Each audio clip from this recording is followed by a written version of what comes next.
It was nice to see Errol Spence up in there. Teofimo Lopez. Listen to the interviews.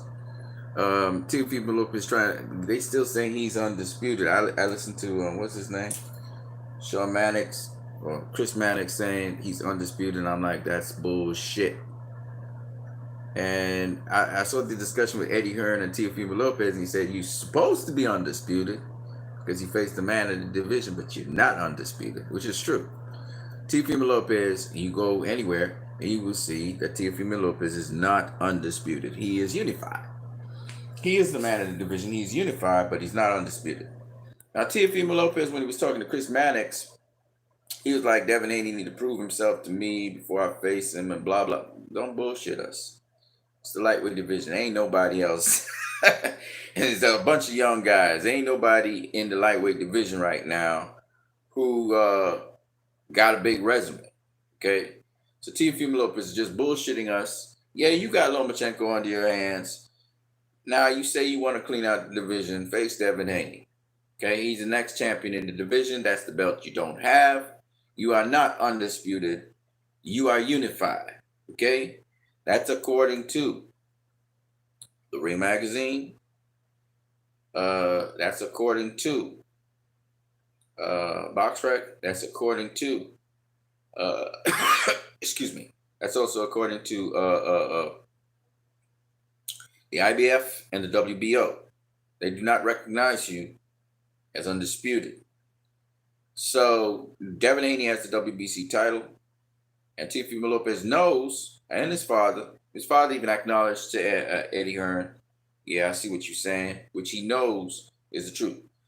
So don't bullshit us, Teofimo Lopez. If you want that WBC belt to be a legitimate, undisputed world champion, not some bullshit that ESPN be pushing and the WBC be giving you. Because we ain't hear nothing about Canelo Alvarez franchise belt when he won the title. Nothing. Because guess what? He's supposed to be not a challenger. He's supposed to be the franchise champion. He's supposed to be champion versus champion. It's bullshit by the WBC, okay?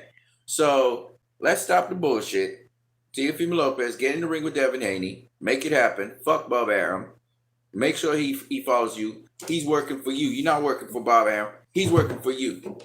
So make sure you get that fight. I don't care what Bob Arum says. Make sure you get that fight. That's why him and his father came out to see Eddie Hearn. I get what Teofimo Lopez trying to make that fight happen. You know, he knows that Uncle Bob want to fuck that fight over, but Teofimo Lopez knows what he's doing. And he's talking that talk, but in the background, they're trying to make that fight happen with Devin Haney. I know it. We know it. We know what it is. Because a real fighter wants those fights. They want those fights. And Teofimo Lopez is a real fighter. I know it, but he has to sing a certain tune. It is what it is. Don't always listen to what fighters say. Now, Errol Spence, he's talking about that Crawford fight. Then he was talking about trying to face Canelo. But he was basically talking about in due course of time. I think Errol's going to face Terrence Crawford next year. Could be the next fight, or it could be the fight after, depending on if Pacquiao is involved. I'm going to tell you this. As much as Errol's calling the shots up in there, it's about that time. He need to face Terrence Crawford next. It's about that time, and I think it's going to happen. I don't think Pacquiao's going to face either Errol or Terrence. I think Pacquiao should be smart enough to understand, don't do it again. This time you're not going to be that lucky. You know, you came out of the Thurman fight banged up, but you made it. You can't take another bang up like that. Pacquiao cannot take another bang up like that. I don't care how much money. Your health is important. So I don't think Pacquiao's actually going to be in that equation next year. I hope he doesn't, for his sake. So that's all I talk about. Gennady Golovkin. I don't want to see Gennady Golovkin facing the Young Hungry Lions. The Young Hungry Lions have each other.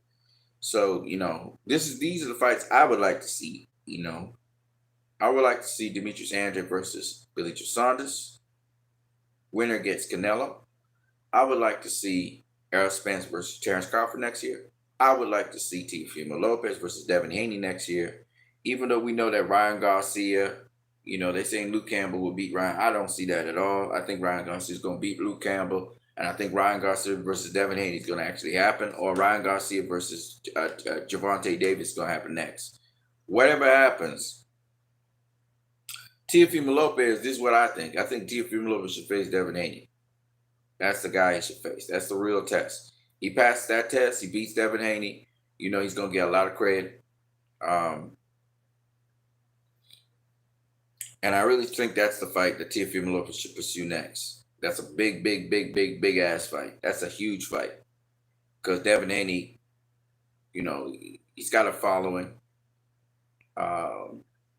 And Ryan Garcia is not a world champion, so I wouldn't want to see Teofimo Lopez versus Ryan Garcia. But if Ryan Garcia gets past,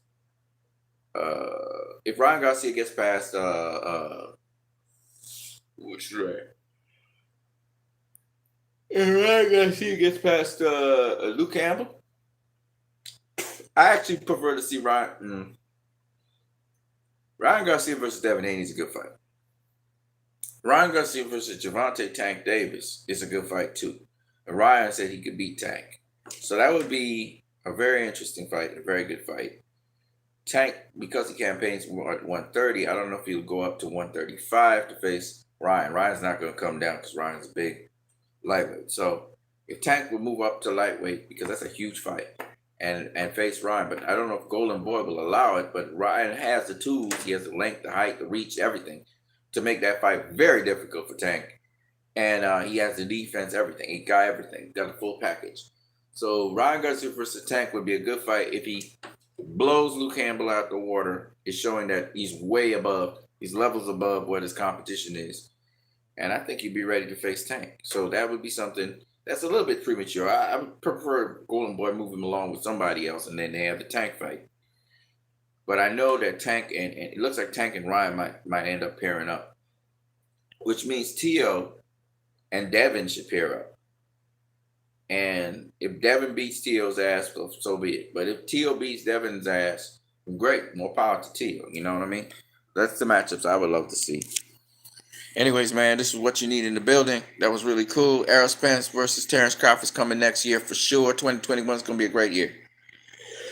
Yeah, Errol Spence versus Terrence Crawford definitely coming down on the cards. Looks like Ryan Garcia might face Devin Haney. Teofimo Lopez looked like he trying to get Ryan Garcia. Teofimo Lopez, of all people, you know, but it doesn't matter. Once these young guys face each other, that's important. But I don't want nobody getting ISO'd out. Devin Haney is in the same, not the same company, but the company Golden Boy does business with, DAZN. So Devin Haney versus Ryan Garcia could happen, especially if Ryan Garcia beats Luke Campbell soundly. I think we can see that Devin Haney versus Ryan Garcia. We should a little bit more realistic. Because finally Devin Haney may have a good name under his belt with Ryan Garcia. And whoever the winner is, they could go ahead and face Teofimo Lopez. But these young guns need to work with each other. Gervonta Tank Davis, to me, is not facing competitive competition at, whether it's at 130 or 135. He has not really faced competitive competition. And I truly believe if he stays at 130, there's Shakur Stevenson, there's Miguel Berchelt, there's Jamal Herring, and there's Jojo Diaz. Okay. And everyone wants to see him against Stephen Farmer. So those are the guys down there. If he moves up to lightweight, there's Ryan Garcia, Teofimo Lopez, there's Devin Haney. Right? So there's those guys up there. But Gervonta Tank Davis needs to make up his mind what the fuck he's doing because, quite frankly, he still hasn't faced anybody of that status. He's faced a small guy, Leo Santa Cruz, give him credit for it. But at the end of the day, now you got guys who really can fight, and you need to face those dudes sooner than later. So that's my thing when it comes to boxing out. That's all I got to say for now. You guys have a good one.